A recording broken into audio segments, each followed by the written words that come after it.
weight and mass. Right, what is mass? Well, mass is the amount of matter, the amount of stuff that thing is made up of, and of course, that is measured in kilograms. Your weight is a force. It's the size of the force of gravity pulling down on a mass.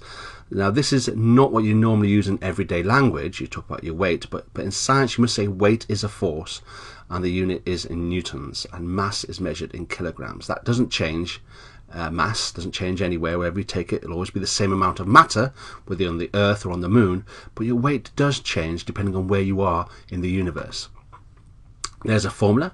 This is provided to you in the exam. Weight equals mass times gravitational field strength.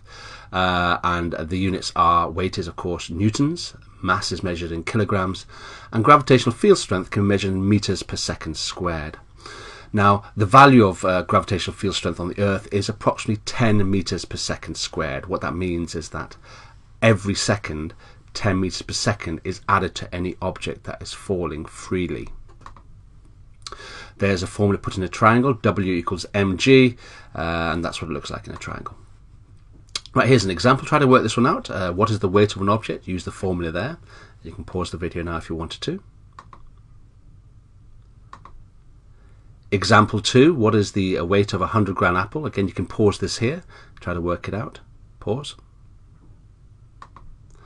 Now there's the answer. I expect some of you have been caught out by this.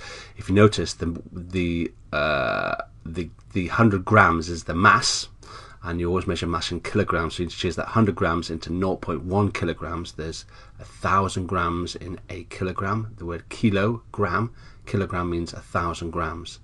So 0.1 times 10 gives you the answer 1 Newton. And that is weight and mass.